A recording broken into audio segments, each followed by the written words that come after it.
What is going on, guys? Welcome back. You think you got hired from the bunch, but you actually getting fired among the bunches.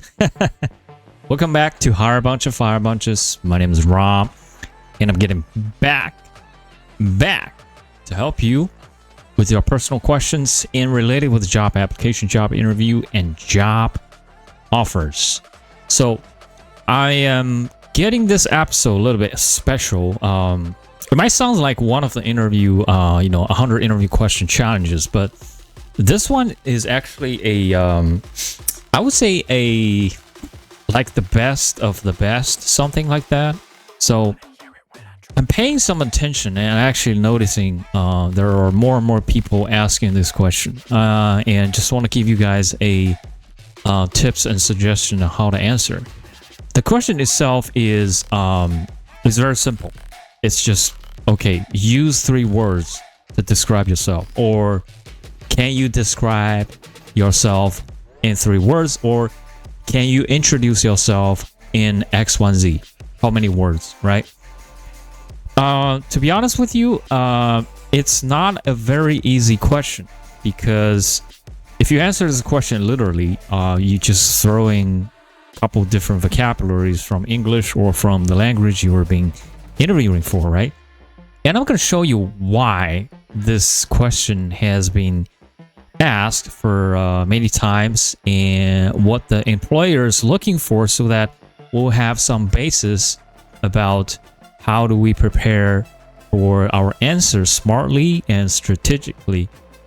Based on my research, there are multiple reasons. I think I've seen like 7 to 8, but to me, based on my previous videos and all my interview experiences, these 3 reasons are probably one of the most critical ones that interviewers are looking for. Okay, so number 1 is simplicity and clarity.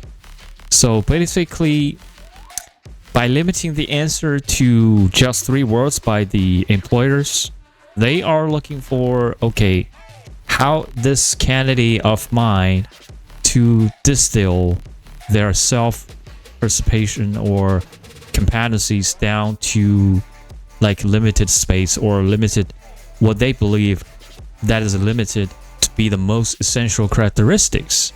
This can provide insight by the candidate themselves into what they can do, or they value themselves the most, right?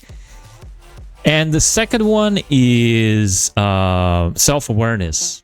Of course, by looking into the description, self-description kind of questions, the employers will test the candidates how much they know about self, and even so, how someone sees themselves can be revealing. Are they really confident, humble, ambitious, or any of the insights into a person's self-view can be indicative of how they value themselves or how they might behave in a professional environment, right? And the third one is preparation, of course, always. Interviewing, asking a question, not only see how you answer the question, but also how much you prepared and how this is reflected by answering those questions. So, but I got a few supports, right? I found some of the evidence and supports that that might be helping you to understand these perspectives. So first of all, let me get this guy. Okay, so I did a little bit of research and found some of the supportive evidence, or you can say that, to support these perspective, so that you guys can understand what it is and why the employers are so value on these reasons to asking you this question. So first of all, let's get on this one. All right.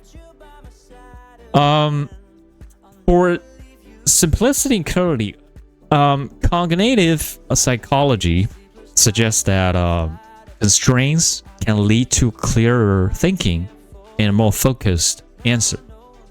By limiting choices, individuals are forced to prioritize, which is mostly valued by employers, they can prioritize stuff, right, during the daily job. This is as seen as in Barry Schwartz, I think Dr. Schwartz, Barry Schwartz, who specialize in psychology and sociology, who had this article or a book named The Paradox of Choices. Sounds pretty interesting. The more is less. Yep, that's the point. And he emphasized that how reducing choices, which is simplify and clarify, and reduce anxiety and lead to better decision making. And decision making is probably one of the top 10 characteristics that employers are looking for. So that's one of it. And for the second point, self-awareness, I found this interesting expert whose name is Daniel Goleman.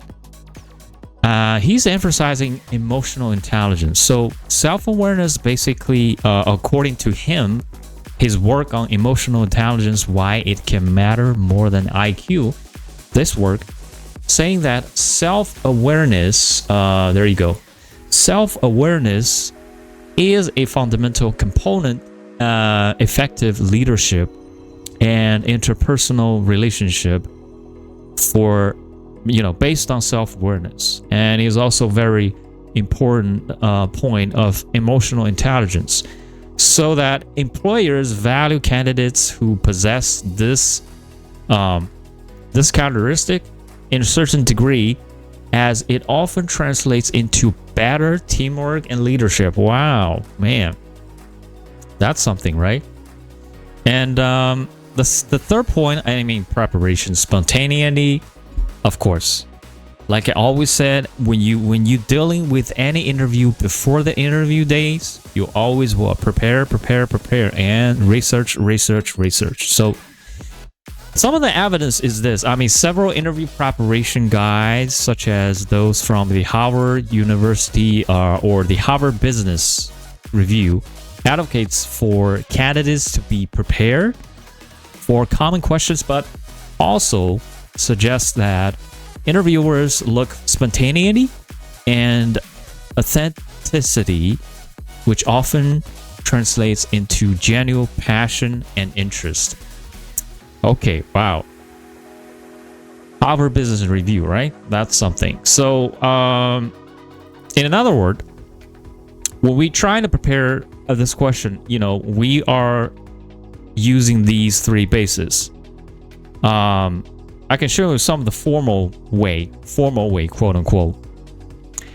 And of course, we're gonna have our old friend, Indeed.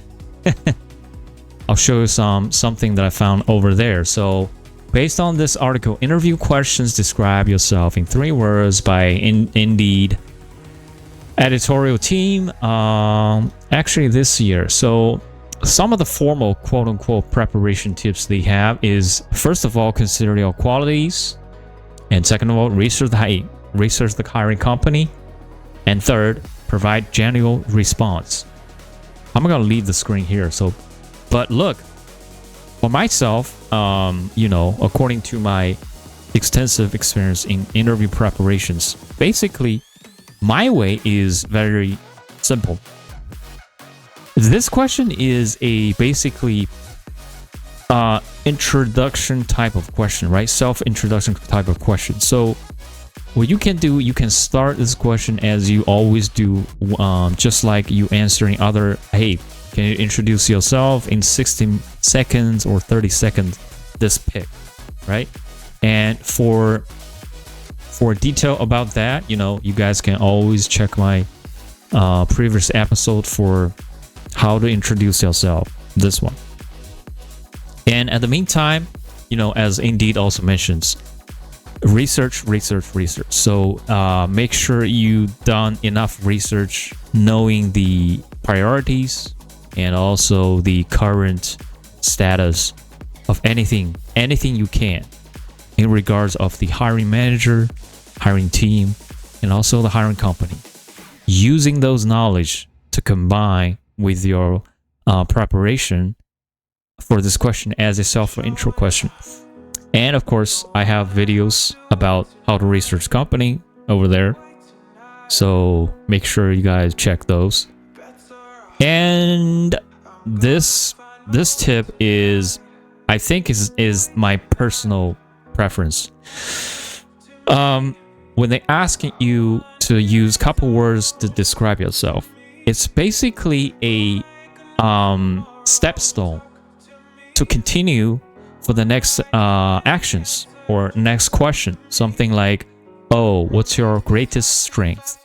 Oh, what is your greatest, or what is your biggest weakness? Or what is your weakness you found or you had throughout your career or through your educational background.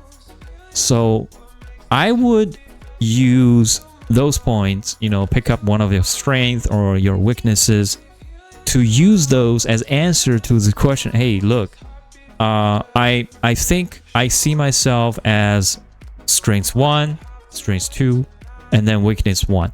And then you can explain it, and then basically leveraging up this question, your answer to this question, to those other questions like weakness and strengths questions. So for that, my friend, you can always refer to my previous episode, which I basically already did it show up here, weaknesses and strengths. So using those tips and prepare this one. And I think that will be a really excellent strategy. Basically, you're leveraging this question to your next question, or you can be doing something like one stone and a couple birds. More than two birds. So, yep. So that's basically it. Using 3 words or 2 words, 5 words to describe yourself. We have a formal way from all the interview experts, but using my own experiences, couple years interview question preparation and successful experience and practices, we have formal ways to answer this question, one by one. But I also developed a very interesting strategy using this question as a stepstone. In the meantime, answering some of other questions they might ask in the next few more questions, using the answer of this question as a attacking strategy to potentially next few questions they might ask, something like strengths question or weakness question. So you're defending yourself, answering the question smartly, but also making everything positive and initiative to moving your interview process forward, without even telling, hey, I'm going to answer your next question, be prepared to this thing to your employer. I think they will be surprised. And that's how I did it in my own interview with my potential employee in the past. So, hey, again, if you, leave your comment below, you like or dislike, doesn't matter. Leave a comment below. I'll pick up 1 to 2 or 3 of your comments, make another videos as a free giveaway. But same old. If you like my video, hit the like button, hit the share button on any platforms, and make sure you spread the word and share it to your friend, and subscribe. Just make sure you subscribe, and I'll see you when I see you for the next episode. Peace out, guys.